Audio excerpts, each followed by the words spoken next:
Good evening. No, I'm just kidding. Hi, welcome to the Michael Buster McMahon Televised Playhouse and Used Tire Company. Why is it called that? It's just the stupidest name I could think of.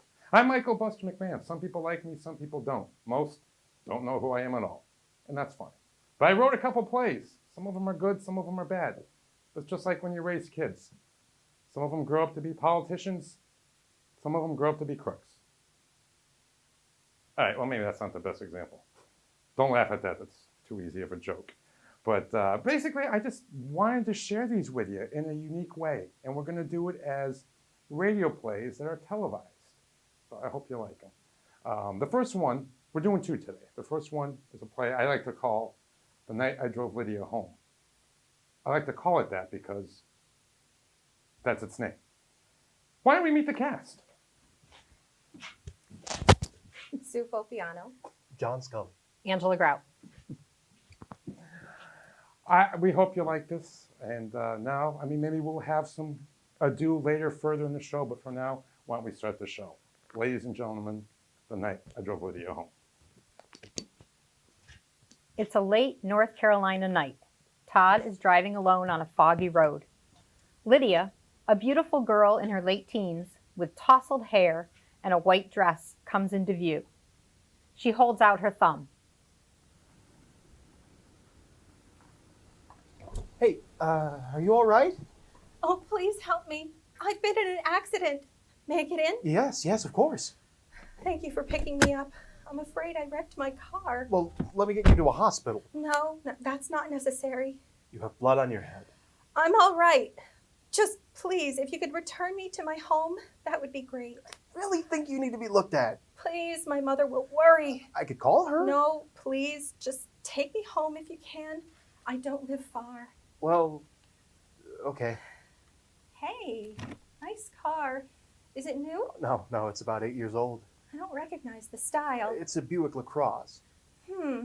So, what's your name? Todd? My name is Mary, but everybody calls me Lydia. Why? I don't really know. Well, what would you like me to call you? Either one is fine. I'm used to Lydia by now. Take the next right. Oh, okay. You're not from around here, are you? No. Why made you guess that? Most people around here know not to pick up hitchhikers at 2 a.m. Well, I don't usually, but you looked... attractive? Well, yes, but no. You looked like you needed some help. You're not going to attack me, are you? What? No. Good, because I know how to defend myself. It's not going to be an issue, I swear. You'll be returned home safely. Although I really wish you would let me take you to a hospital. Nag. So tell me about yourself. Well, me, I'm a ball player. Really? Baseball? Yep. I like baseball. Cool. I'm a minor league pitcher for the Rays. The Rays? Yep. I've never heard of them. Tampa Bay Rays? Well, they used to be called the Devil Rays. Why'd they change their name? I'm not really sure. Marketing, I think. Most people in my town are Braves fans. I guess that's the closest team to North Carolina.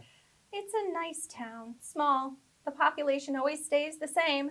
As soon as somebody has a baby, a man leaves town. You have a nice laugh. Oh, thank you. Are you single? No. Well, yes. You don't know? I have this friend that just doesn't want to... One of those doesn't want to ruin what you got deals. Yeah, it's a long, complicated story. See, the difference between being in a friendship and being in love is the amount of hurt you can inflict upon each other. Pessimistic, but accurate, I guess. My situation is even more complicated. Oh, take the next left up here. Oh, okay. My boyfriend and I had a fight. I don't even know where he is right now. I bet he's looking for you. I was kind of rude. Gosh, I'm a dope. Oh, I'm sure you can straighten it all out. Maybe. I've been trying to make him something he's not. And we got really had a big fight. And then I took his car. Wait, it was his car you wrecked? Oh my gosh, I wrecked his car! Was it nice? Oh, nice enough. Oh boy, he's never going to accept my apology now. He might. I hope I didn't waste a decent guy. Sounds like you had a really bad day. You don't even know the half of it. I had a fight with my mother. She doesn't like Brad. Fight with Brad, wreck his car. Ugh, and I ruined my only nice dress. She doesn't like Brad? I thought you said he was decent. Oh, Mother just can't accept the fact I'm dating. Still, I'm 20 years old. What does she expect? Are you a good pitcher? Well, I'm stuck in AAA, so I'm beginning to think I'm just average. I'm not really great at sports. Well, I do well at duck hunt when the state fair comes around. Oh, that's something. Any good at hitting the targets? No, but I discovered when you point the gun at the guy running the booth, they're willing to give you all the prizes. You're pretty funny. Wait, is camping a sport? I'm good at that. Sure. Camping can be a sport. Do you like camping? I did it once. I didn't really see the point. It was also kind of scary. It can be. Bear showed up. Oh no, what happened? Well, I couldn't remember exactly what to do when that happened. You're supposed to play dead, but I must have been confused because I thought I was supposed to play dad. Play dad? You laugh now, but that bear knows how to ride a bicycle. Hey, you're funny too. Guess sometimes. I bet under the right and different circumstances in different times in our lives, we would have gotten along pretty well. Probably. So, tell me a joke. A joke. Sure, you probably can guess. I need to laugh more some right now. Okay, let's see. Nothing racist or disgusting. Okay, a mistake was made, and a teacher is actually sent to hell instead of heaven. God calls Satan, and he says, hey, I made a mistake. Could you send that teacher up? Satan says, too bad, he's keeping the teacher. God says, well, I'm going to sue you. The devil says, yeah, right. Where are you going to get a lawyer? Your laugh is infectious. Oh, I got one. Okay, see, one morning, a man sees his kid kill a honeybee and says, Johnny, you can't do that. To punish you, you shall have no honey for 2 weeks. That afternoon, he sees his kid torture a butterfly. The man says, Son, to punish you, you shall have no butter for a month. Harsh. hey, I didn't interrupt you. Sorry. So that night at supper, the boy's mother sees a cockroach and steps on it. The kid looks at the dad and says, laughing away, do you want to tell her or should I? I thought you said nothing dirty. I said not disgusting. A little dirty is okay. Okay, tell me now. What's your favorite movie? Ever? Huh. Pulp Fiction, I guess. I don't know that one. Mine is The Goodbye Girl. That's going back some, but I never saw it though. It's such a romantic movie. I love it. They're so awkward and argumentative at first until they realize it's love. So tell me, what's the worst thing that has ever happened to you? Wow. Yeah, remember, you're competing with my day. Yeah, I don't think I could beat your day. Good, no one should. But I've had a lot of bad things happen. Okay, then what's the 11th worst thing that's ever happened to you? 11? Yeah, come on. Okay. Well, I never really ranked my bad days, but there was a time I was in the bullpen in the Gulf Coast League. It was a really hot day, and I see someone's Coke can. Now, we had Gatorade and water, but after seeing that can of Coke, that's all I craved. So, figured I'd steal a swig. Naughty boy. Well, as it turns out, the bullpen catcher was using it as a chewing tobacco spittoon. Ew. That'll teach you. I think I threw up. Oh, I mean, you stole a car. hey. Oh, way to dim an evening, Todd. I'm sorry, I was just... I'm joking. I just this very minute accepted my fate. So, what do you like to do? Do? Yeah, if a guy was taking you out, where would he take you? Dancing and ice cream. Hey, you're a cheap date. Hey, I have simple tastes. Oh, I've got a question for you. If you could see your own funeral, what would you like to hear someone say?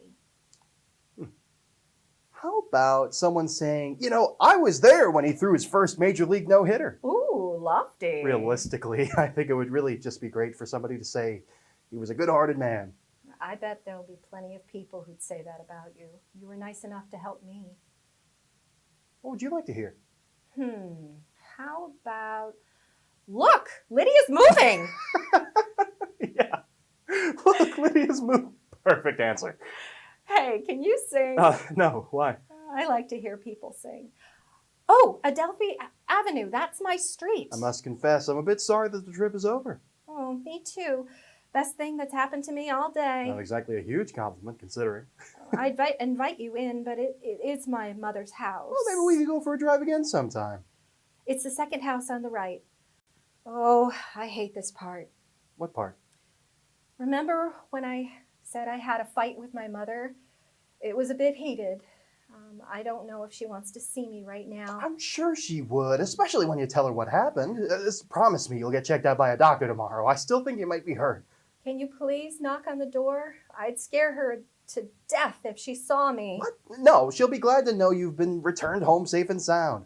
Please, just tell her I'm here and that you were nice enough to bring me home. Lydia, I can go with you if you want, but you should No, really... please. I don't know how she'll react. You've been so nice. Just please do me this one more favor.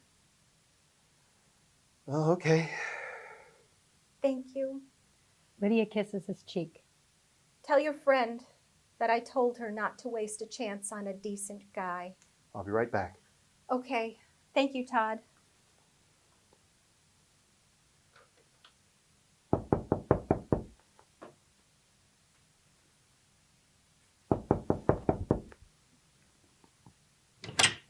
A 70-ish old woman answers the door.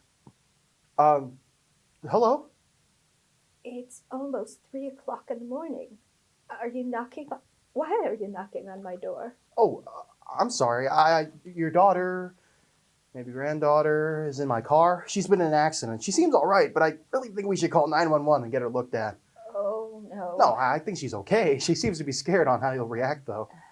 Just one time, I wish she would come to the door. Well, she's just outside. I miss her so much. Well, she's right there in my car. You're not from around here, are you? No, I'm driving to Greensboro. Son, come in. Well, let me get her first, you know. She's not there. No, I left her in the car. She thought it best. She didn't want to move. If we could just call an ambulance. Son, what's your name? Todd. Todd. My daughter Mary was killed in a car accident over 30 years ago. Do I have the wrong house? No, Todd. You have the right house. Is this the girl in your car? She shows him a portrait. Lydia, This picture was taken in 1992. I don't understand. Thank you for bringing her home. She does this every so often. She was so... Alive. and funny and beautiful. That's my Mary.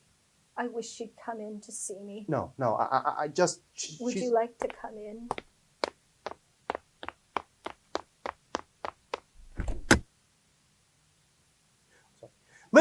Lydia! Mary! Whoa. No way. Look. Lydia's moving. The lights fade. That one always tears me up a bit. How about you? Lydia the Hitchhiker is actually a North Carolina legend. And if you're ever in Jamestown, North Carolina, you can actually see Lydia's Bridge where supposedly her accident took place. If you are down there, maybe pick her up and give her a ride home. For our second play today, we go back 100 years to the North Atlantic in a play with a horrible title, CQD MGY. But you know what they say. Bad title, good play.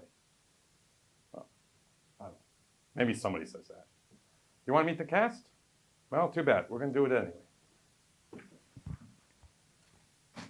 Danny Morales, Andy Price. Aaron Reynolds. John Scully. Angela Grout. And now here's CQD MGY. A ship in the North Atlantic, 1912. Gibson, a 40-ish grizzlied sailor, and Jimmy, a 20-ish sailor, is on the deck of a large ship. There is a porthole with a life preserver attached behind them, with the words Californian on it. Hey, what are you doing up? Can't sleep. You've been doing a lot of that lately. Yeah, I know. Something eating at you? It's chilly tonight. Beautiful, nice, clear night. We ain't moving? No. Captain called for a dead stop. We got ice in the area. He wants to wait it out till dawn. It's pretty visible, though. Ice ain't lit up, kid. Cap's just being cautious. Besides, we're just hauling freight, and you won't hear them complain. I like the trips with passengers better. Ah, stuck-up stuffed shirts. I can live without them. Some of them are nice to look at. Out of our league, I'm afraid. Isn't your shift over? I just ended. I'm not tired yet. I figured you'd be asleep. I can't. Take a pill, man. You go through another shift without sleep and Captain will keel-haul you. Yeah. All right. If I have to drag it out of you, but I just don't have the energy for it. It's nothing you have to worry about. Come on, I share the cabin with you. How many secrets do we actually have? Well, if you don't want to tell me... Gibby, I'm not returning with you guys to England. Stop it. No, man, I'm not going. You're going to swim home? I'm staying in Boston. Boston? Yeah, Why? I met a girl. But you have a girl. I can't go back. You have a fiancé. I don't think I do anymore. Why would you think that? We had a fight. Ah, kid, we all have fights. Not like this one. Oh, jeez. I had been drinking and she just wouldn't lay off me about it. And Look, when we return, you and Grace come over to the house. The four of us, we'll work this out. You'll see. No, I'm not going back. What's this about a girl in Boston? I met her our last time out. I never believed in love at first sight, but... Oh, what a crock. No! It sounds dumb. You're just running away from a problem you can still fix. I sent a wire to her. She's meeting me at the docks, and we're going to New Orleans. New Orleans? Yeah, you remember our first run on the boat? Sure, it was a great old time. There was something about that place. But you can't live in those moments forever. You got responsibilities. Look, I appreciate your advice, but I'm not you, okay? I'm just trying to get you to see. I can't go through with this. Marriage, a kid on the way. What? I mean, someday, you know. You son of a bitch. Grace is pregnant? Just wait a minute. You son of a bitch. You're returning to England if I have to tie you to the mast. I can't do it. What the hell is the matter with you? He pushes him down. No, don't go pushing. Oh, you get up, you coward. He pushes him back down. Knock it off. I am going to knock some sense into you. Gibson swings and misses. Jimmy swings and connects. Damn it! Damn it! Gibby, look what you made me do. Gibson holds his jaw. You're a class act. You know that? I'm sorry. I didn't mean to. Fine. You want to be a son of a bitch? I'm not going to stop you. So easy to judge me. You've brought this on yourself. Oh! You all right? I've gotten over better hits than that. Jimmy turns and looks out at the ocean. A shooting star. I guess it's too late to make a wish. You've been granted enough of them. You just don't know what to do with them. On another ship nearby, Reese, a seasoned sea captain, and Hendrik, a 30-ish sailor, is on the deck. There's a life preserver with the words Samson behind them. Rum toddy cap? Well, no port without a storm, right? Oh, clever. That'll hit the spot, thank you. We wait the ice out? Might as well. Mind if I lit my pipe? Why would I mind? I didn't know if you had one or not. I got one in my cabin, but not craving it now. We're not returning yet? I don't know. We're already beyond the legal hunting area. We're not even a third full. The crew is getting worried. Ah, crew. Not the best punch we ever put together? They don't make men like they used to, I'll tell you that. The short guy asked, "Hey, do boats like this sink very often?" I told him not often. Usually only once. Too many Scandinavians in this crew. No, don't start with that. Oh, they creep me out. Who doesn't creep you out? You know who I like? Irish. Irish.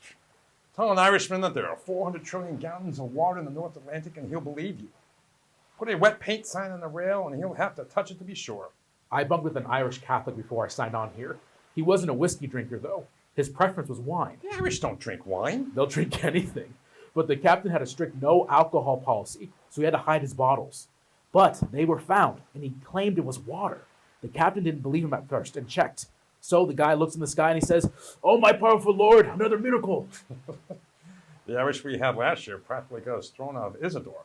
One broke into someone's house. Oh, what a fun time, though. Yeah, they formed a Citizen Protection League.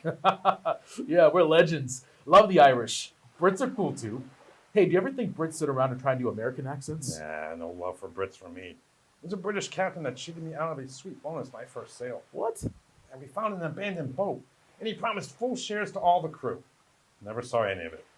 It's important to be undisputed command on a boat, but he took it way too far. A lot of them do. Somebody asked him once, "Hey, how'd you get your start?" And he said, "In the beginning I created heaven, earth, and the sea." My first captain. He was well respected, sailed all over the world. He had this paper locked in a safe.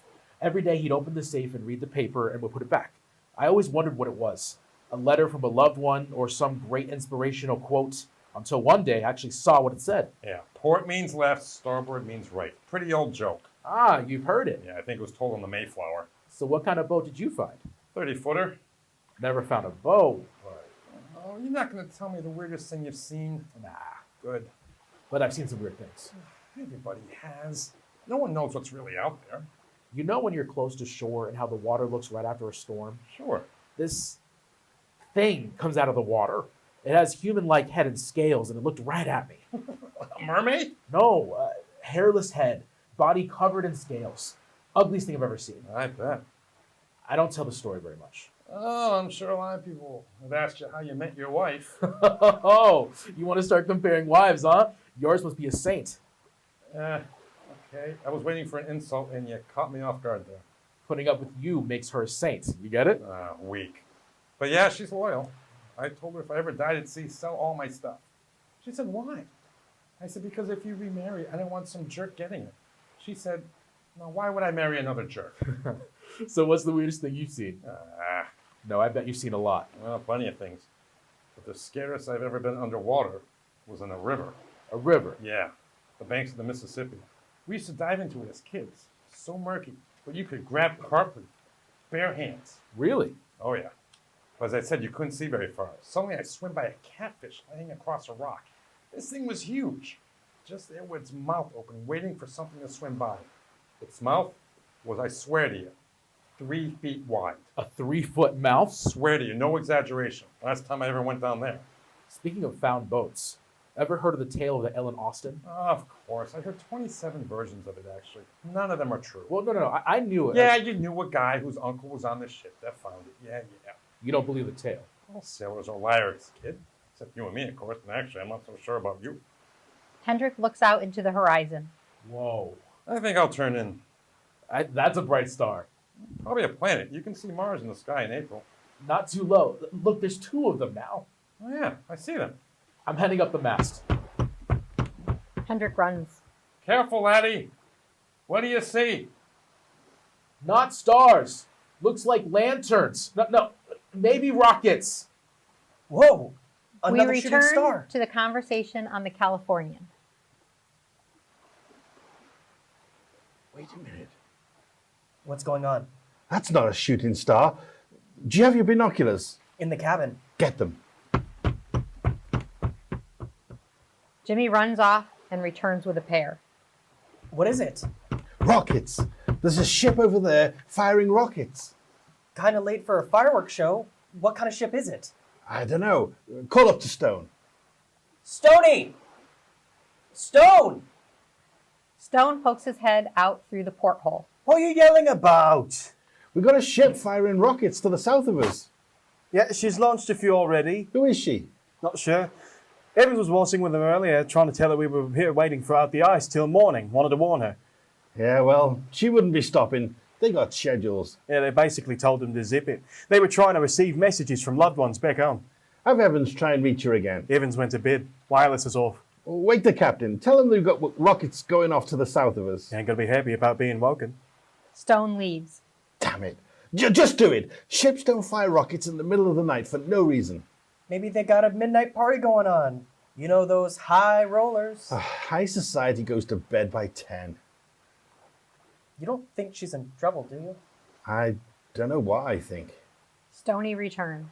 Cap told us to try a Morse lantern. Morse lantern? That ship's got to be 20 miles away. They ain't going to see that.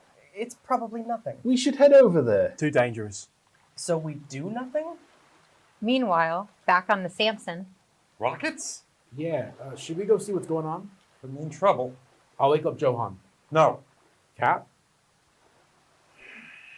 I'm not supposed to be here. But what if they're in trouble? What trouble? They probably just broke down. We should check. And if it's nothing, how do we explain seal hunting in territorial waters? We'd be arrested. Right. You think it could be nothing? The flares you saw were white? Looked like it.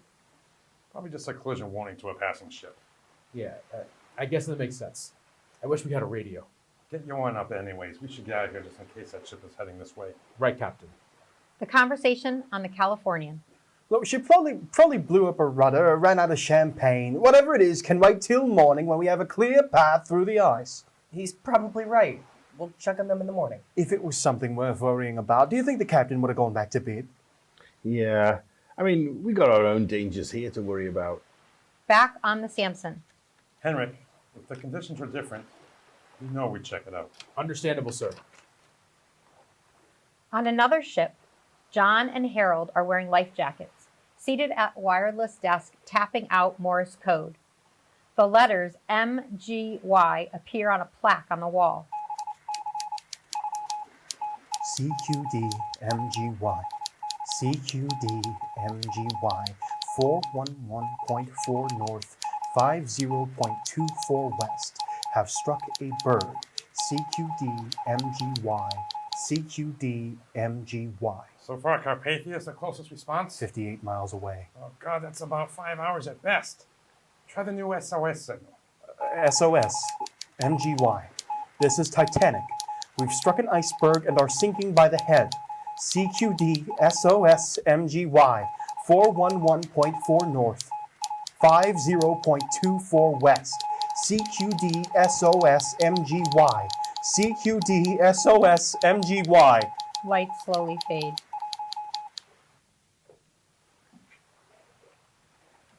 The Californian famously ignored the distress signals of the Titanic. And the other ship, we put that there in the play because some of the survivors said they could have sworn they saw another ship.